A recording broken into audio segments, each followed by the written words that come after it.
Good afternoon, everybody.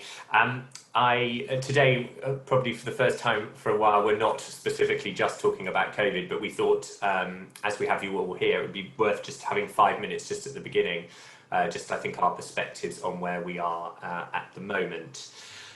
So as you may be aware, we're still on the 5 stages of getting performing arts back up and running under the Performing Arts Guidance. Stage 4, that's allowing indoor performances with social distancing, was allowed a little later than we anticipated on August the 15th, and we're starting to see some pilots and some small activity taking place under that, and the start of a few bigger announcements around people who are intending to do things in the late autumn and winter. In the meantime, work very much continues on stage 5. DCMS have a new steering group called the Venues Steering Group, which SOLT and UK Theatre are helping coordinate all the activities with 4 working groups on venues infrastructure, on audiences, on staff, and finally on touring.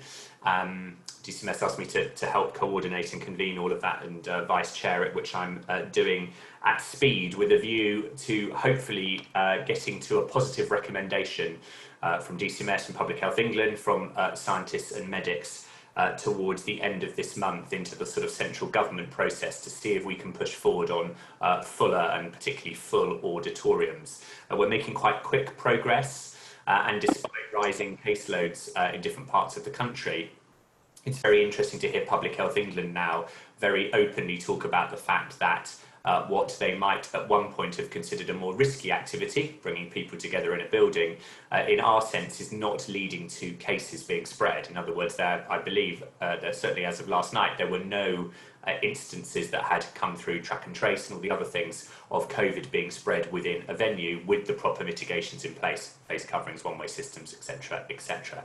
And indeed, some of the risks that they had perceived might have been there around singing and instruments and stuff. One by one, those have fallen away over the summer as medical and scientific tests have been done. So we push ahead towards stage 5, which, just to remind everybody, we feel is all important to get that go-ahead in October, November, because for the major shows and particularly for all those big tours around the country to enable theatres to reopen, we need that kind of go-ahead for that 3, 4, 5 months lead-in time to enable us to hit that next spring of proper reopening.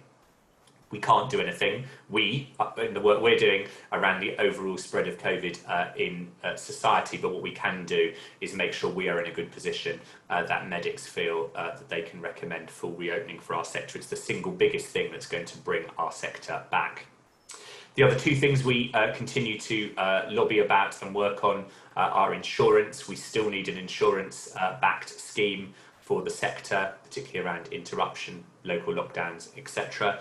As the days and weeks go on, more and more of the insurance market is becoming reticent to write policies that cover the work in the performing arts. We are going to need help.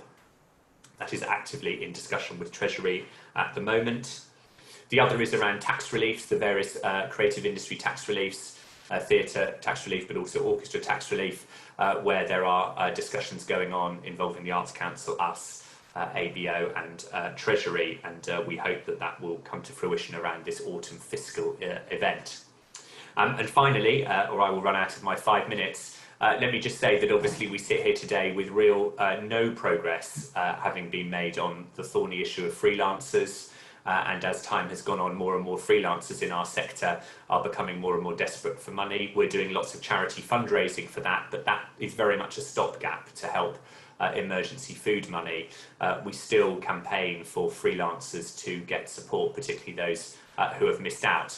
Of course, the fundamental way we can get people paid is to get our theatres and venues and orchestras and dance companies all back up and running in full under stage 5. But until we get there, we desperately still need help and support for the freelance community.